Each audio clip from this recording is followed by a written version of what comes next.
Three, two, one. Here we go!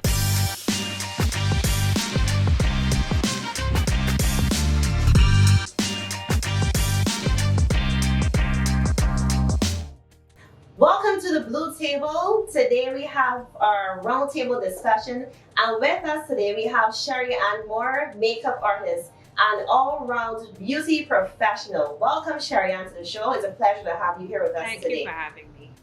The topic for this show is things you stopped buying when you started adulting. Knowing what you know now, is there more that you would have done to prepare for your future as where you are today? Oh yes, there's a lot of things I probably would have done differently financially. Um, One of those things is sacrifice a little bit more. So I'm generally not a very flashy person. So even though I was buying those shoes, I was not buying like $200 shoes or anything like that. But I probably would not have bought so many. um, I definitely, the advice I probably would give myself back then would be to invest a little more. So yes, have that savings plan, but see how I can make that money work for me. And one thing I do regret not having done back then, my early 20s, is buying property, whether land or house and land or what have you. And I believe with a small ounce of discipline and some sacrifice, that was not too far out of my reach. And that's one thing that property buying is something I would have done differently. Yeah, I can understand. There's a lot of things that we will all have to do differently if we could go back.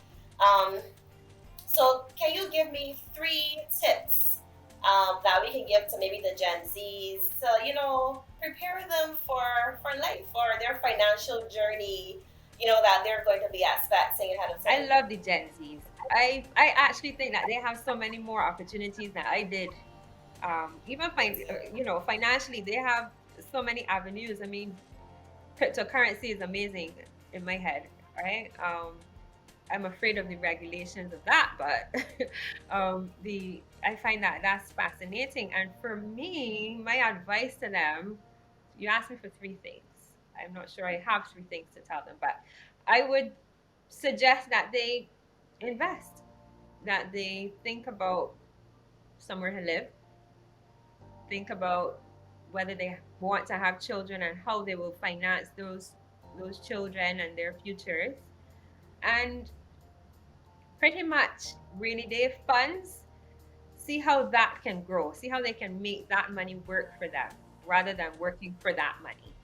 Great. So those are some excellent points for our younger audience that will be watching this show.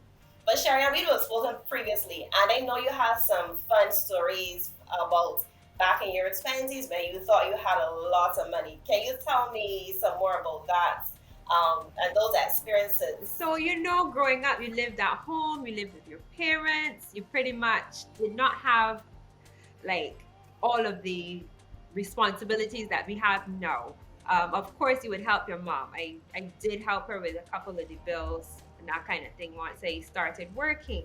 But, having my own money that wasn't, given to me from my parents felt like, the most wonderful thing there could be. And no lie, after those shoes, I think it was crazy for me until I got settled and decided, well, look, I need to save some of this money. For me, I felt like I was balling, like I had so much money. If you saw that salary, you would be like, how did you do that? I mean, things don't cost what they cost now, but you know, and in all honesty, I would love to have that cash now, but I don't regret the experiences that I bought into then. I traveled a lot. I did clothes again, shoes again. I did shows. I was part of that crossover scene. I remember jumping probably every year for about 10 years. It was Yeah. a thing. Having access to that kind of salary and that kind of money, and the industry in which I worked, there were bonuses and that kind of thing, and there was potential for money outside of my job. We could work kind of freelance on the side, so money was just coming, and I was, you know not guided, not well guided at that time. And honestly, I probably did more spending than I did saving.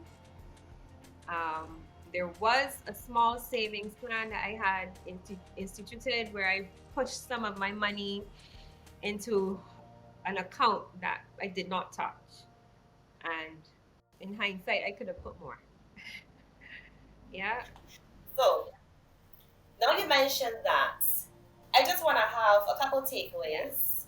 So for persons watching, I just want us all to remember that money is not always a means of buying tangible goods. We need to think about money as a way of buying time, buying financial freedom, and helping you to live that life you're passionate about, and doing your hobbies, and just investing from early, making sure you're on that path to a journey where you're provided with happiness and things that you love.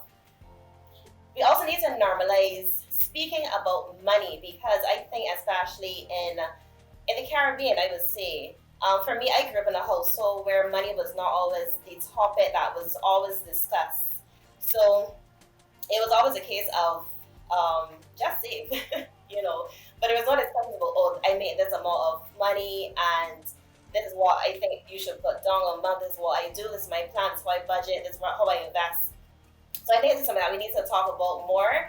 And we also need to surround ourselves with people, with peers, with colleagues that are, well, that have the same financial goals. They can always they can always guide you and make sure you're on that path together. You want to be with people that have the same goals, just to make sure that you all win together as a team.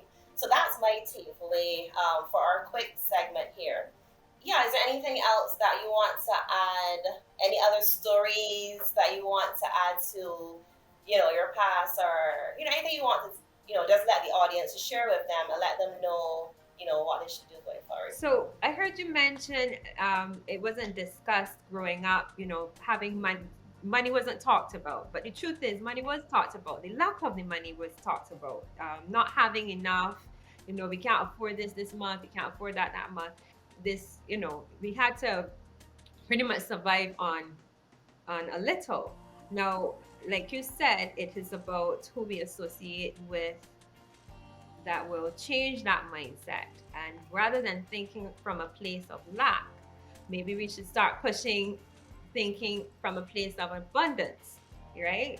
Yes, we don't have the money to pay whatever now, but how do we continue to keep the money coming in? How do we not say this again next month? How do we, go forward? So, yes, the conversation about money within households is a very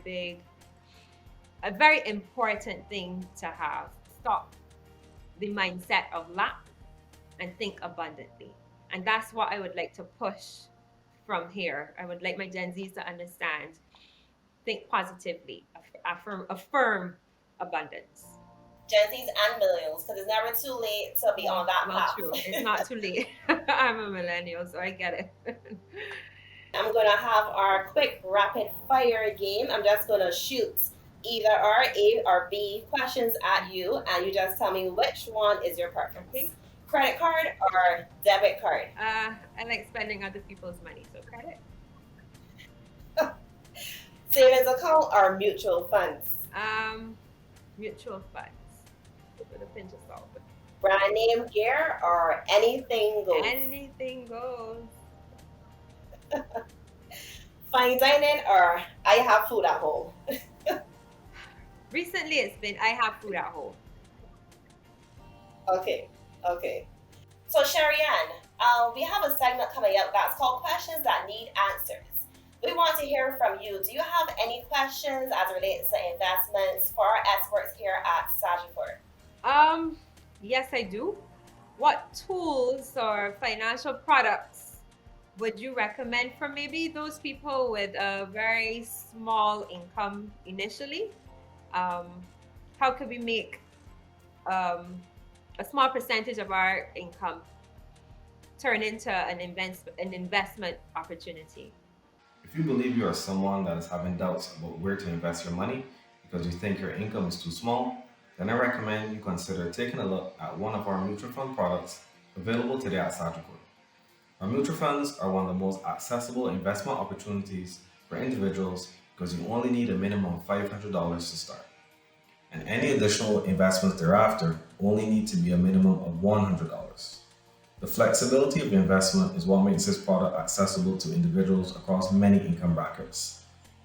Also, if you're concerned that you're unable to maintain a monthly investment of $100 or whatever your income allows, you have the ability of purchasing additional shares in the fund at a time that's most suitable to you and your circumstances.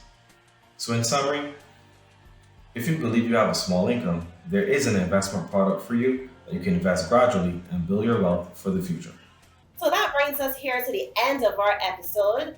And I want to remind persons that they can send their comments, queries, and suggestions to the blue table at sagicor.com. And they can find this show on Instagram, YouTube, or wherever they listen to their podcasts. Until next time, take care. Bye-bye.